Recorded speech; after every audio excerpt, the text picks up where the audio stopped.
Welcome to the Fantasy Hockey Hacks podcast.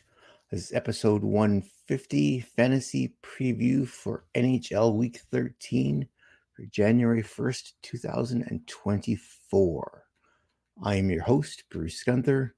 Joining me this evening or this afternoon is nobody. It's just me. Just me. Everyone else is the holidays with their families, so just me doing a quick recording here. Get out for all you listeners, all of our listeners there. So let's get the ball rolling, shall we? Start off the podcast here. Usually we start with John's list. As you guys know, is usually John's shit list of players, past and present. Throw in a few GMs, commissioners, coaches, topics from our own NHL. Going to do a little twist on it this year. We're not going to do a shit list for John. I just want to say thank you. Devon, to John, to Tyler, everyone over at Heavy Hockey, our newest hacks, Ryan and Evan, all the guests we've had throughout the course of the year, and of course, you, our listeners and subscribers to our Fantasy Hockey podcast. We enjoy putting the show together for you each week, and we hope you continue to enjoy listening to it as much as we enjoy creating it for you. So I just want to say thanks to everybody that's out there. We will now move on to our fantasy lock of the week for last week. Devon always gives me crap that I don't give defensemen enough love when we do the fantasy lock of the week. So this week we have another defenseman. This week our defenseman is Chris Letang of the Pittsburgh Penguins. He is, I didn't put the pro roster percentage numbers in there. Oops. Oh well. Anyway, over the course of 2 games, Mr. Letang had 9 points, 1 goal and 8 assists in 2 games. Also set an NHL record for points in 1 period by an NHL defenseman versus their game on the Islanders. Honorable mention this week goes to Sebastian Aho, who himself put up 9 points, 2 goals, and 7 assists. We are going to now slide into Edgework, the NHL schedule for Week 13. This is the segment where we put in the work to give you the edge in your fantasy hockey leagues. Each week, the hacks, or hack as it is today, will cover the NHL schedule, waiver wire targets, and guide you to victory. So, on to Week 13 here. Week 13 brings us back more to our normal NHL routine schedule. 3 full days of games and 4 light days of games. Light days, of course, are 50% or fewer of NHL teams in action. This week, we have a total of 48 games on the schedule, with our full days being Tuesday, Thursday, and Saturday, and the remaining days being light days. This week, the light days have 4 games or less, so that's also something to keep an eye on here while you're setting up your rosters. In terms of attempting to optimize for the schedule for this week, 4 teams play 4 games. Calgary, Chicago, Winnipeg, and Washington play 4 games. Of those teams, Winnipeg and Chicago, play 2 of their 4 games on off nights. So, just a quick recap here. Monday has 1 game. Tuesday has 13 games. Wednesday has 2. Thursday has 13 games. Friday has 3 games. Saturday has 12 games. Sunday has 4 games. So, as I mentioned earlier, teams with 4 games: Calgary, Chicago, Winnipeg, and Washington. Teams that have 3 games this week: Anaheim, Arizona, Boston, Carolina, Columbus, Colorado, Dallas, Detroit, Florida, the Kings, the Wild, the Canadiens, Devils, Predators, the Islanders, the Rangers, Senators, we got your Flyers, Pittsburgh, Sharks, Tampa Bay Lightning, Maple Leafs, Canucks, and the Golden Knights. Teams that you may want to fade this week that only played 2 games: Buffalo Sabres, Edmonton Oilers, Seattle Kraken, and the St. Louis Blues. There are no teams this week that play less than 2 games. All right. We are going to just cruising through this. Cruising. All right. Let's quickly move into here to our waiver wire targets for Week 13. Our waiver wire targets will be focused on players that are rostered in less than 50% of Yahoo or Fantrax leagues. When we consider players for target, it's recent performance, player deployments, upcoming schedule, and more. So as you'll notice as we go through the lists here today for our players, Some are based on games played. We've got several, as mentioned before, we have 4 teams that have 4 games. Some of these players have been on a couple of really good heaters, so they're up here because of that. And with that, let's jump right in, shall we? Let's start with our forwards. Our first forward on the list is Anthony Mantha, the Washington Capitals. He is currently rostered 3% in Yahoo, 12% in Fantrax. Washington has one of those teams that plays 4 games this week. They are on the road to Pittsburgh and then at home to New Jersey, Carolina, and the Kings. Mantha is currently playing on line 2 with Protas and Strome. He is also seeing some spot on power play 1. So Mantha is finally showing some signs of life this season. 5 points, 4 goals and assists here on 19 shots in his last 6 games, which is great because there hasn't been much signs of life in Washington lately. This sign of life has found him a spot on the first power play unit as well. His shooting percentage is a little high. He's shooting at a 20% clip, so that probably will regress back to his average here down the road, but he's enjoying some success. He's also has his playing time increased as well. It's up to 16 minutes and 16 seconds a game from his current average of 13:29, which is good. So we're hoping that Mr. Mantha can keep that up. So someone to keep an eye on there too. So they've got 4 games this week. And were they... No, they did not have I had only had 1 off-night game. So keep an eye on Mr. Mantha. Next guy on the list here is Philip Kurashev for the Chicago Blackhawks. He is rostered 2% in Yahoo, 33% in Fantrax. Chicago has 4 games this week as well. Of course, I didn't write them in the lists because why would I do that?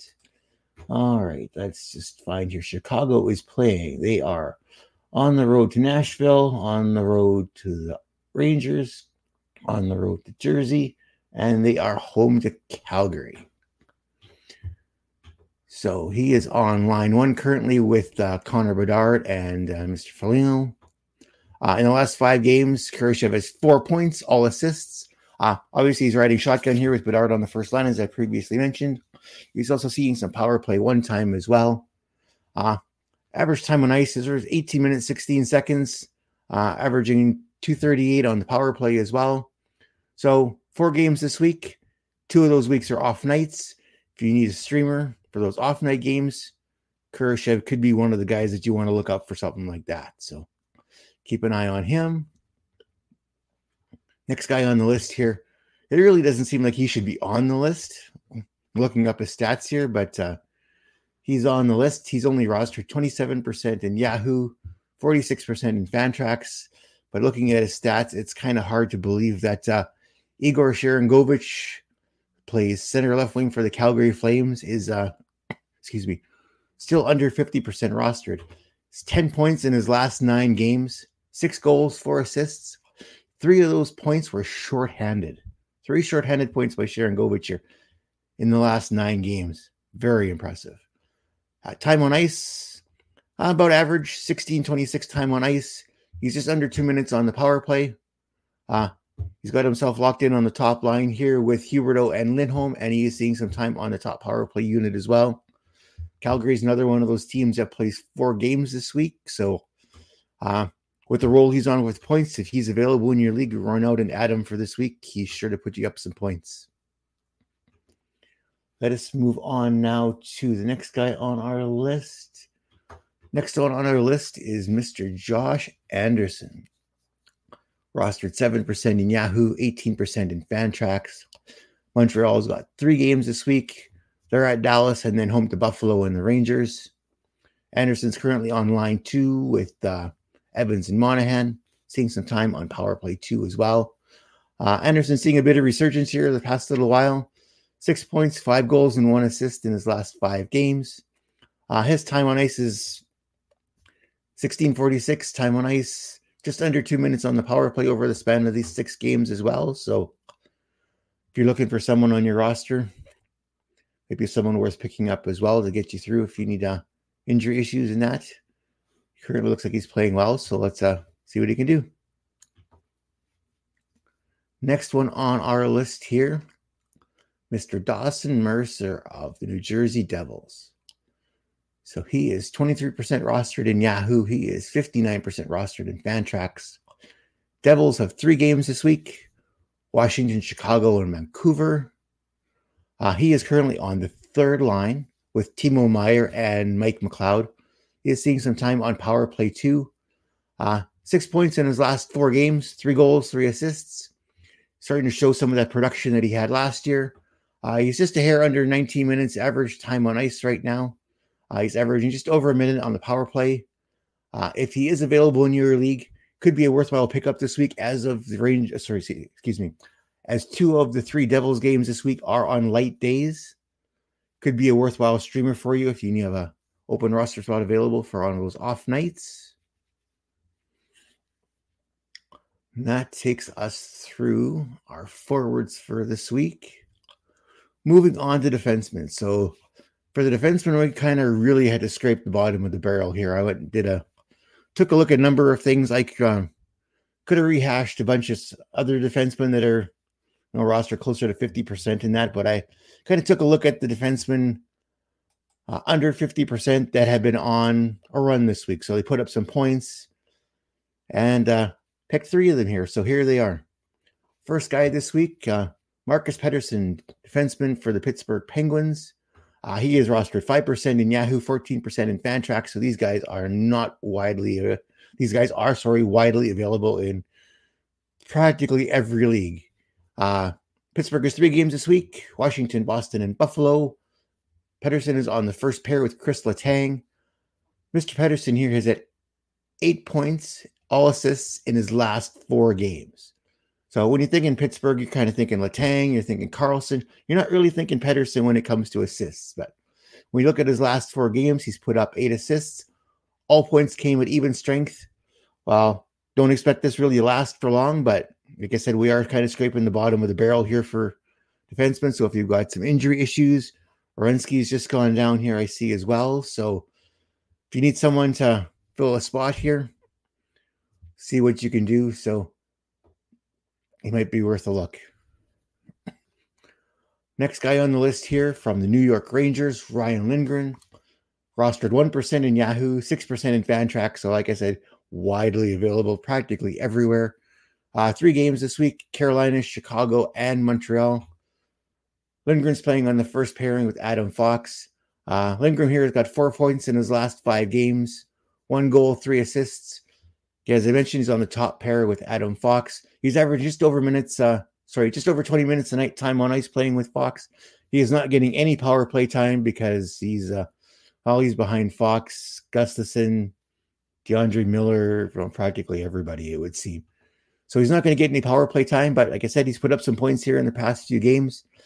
If you're in the pinch, you need a defenseman, maybe worth a look. Our last defenseman here on the list, Alex Vlasic from the Chicago Blackhawks. Again, he's only rostered 1% in Yahoo, 14% in Fantrax. Chicago's got 4 games this week, as I mentioned earlier: Nashville, the Rangers, Jersey, and Calgary. He's playing on the first pairing with Connor Murphy. He is seeing some power play 2 time. With the Hawks playing 4 games this week, let's take a look at him. 3 points in his last 4 games. He's playing as mentioned, he's playing on the top pair with Murphy. Vlasic is right now playing just under 23 minutes tonight with just over a minute on the power play. So he might be worth checking out. And also mentioned on here as well as Kevin Korchinski for the Blackhawks. He's just returned to the team after passing of his father here earlier this month. He has 1 point in 2 games since returning to the team. So both could be worth a look here if you're in a pinch. Seth Jones is still on IR, and I don't know if I can't remember if he started skating or not, but again, some guys that might be worth a look here for you this week. And that will do it for our defensemen this week. So let us move us on to our goaltenders. And to be honest with this one, I kind of recycled our goaltenders that we were going to use in our Week 12 preview, which fortunately, folks, I was very sick. I was on IR, as you could say, for the week, and we didn't get that one out. So sorry about that. But Goaltending, as I took a look here for that week and this week, both these goaltenders had a solid week. So let's jump right in with this one. First goaltender on the list, Joey Daccord from the Seattle Kraken. Updated his roster. He's 43%, so he's just under that 50% threshold that we record on. They only have 2 games this week versus Vegas and Ottawa. So one's going to be a little tough. One maybe not so much. Ottawa's kind of up and down since the coaching change. In his last 5 appearances, Daccord has posted a 3-0-2 record with a 1.57 goals against average and a .948 save percentage with 1 shutout. With Grubauer, with Philip Grubauer being equally unimpressive with a 5-9-1 record today. Grubauer is also on IR, by the way. Grubauer had a 325 goals against average and an 884 save percentage. Daccord is definitely worth a look, and he could potentially be a season-long hold depending on how long Grubauer is out. Although, if as mentioned before, if Daccord keeps playing this well, Grubauer could end up being the backup, and we'll have to work to get some starts away from Daccord. So Daccord's come up, and he is taking hold of the crease, and let's see what he can do with it. Our next goaltender on the list here is Mr. Samuel Ersson, Philadelphia Flyers. He's rostered 14% in Yahoo, 28% in Fantrax. Philly's got 3 games, Vancouver, Seattle, and Calgary. He was currently in the starter position, although I did see Carter started the other last night. So that could mean that he is back. Ersson posted a 3-1-1 record in his last 5 appearances, producing a 2.16 goals against average and a .923 save percentage and a shutout. Hart has been dealing with some fatigue and illness. Looks like he's back now, but while this is unlikely to be a long-term situation, with a record and stats like that, Ersson may earn himself a couple more starts here this week with Hart not feeling as well. So keep an eye on that and take advantage of it if you get the opportunity. Well, folks, that's it for me today.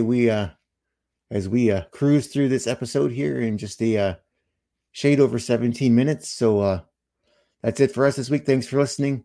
You can find us on Twitter or X at FHHacks, on Instagram as Fantasy Hockey Hacks. Don't forget to check out our live show, the Hacks Hangout, every Wednesday night at 9 p.m. Mountain Time on EdmontonSportsTalk.com and on YouTube.com/heavyhockey. Have a good day, everybody.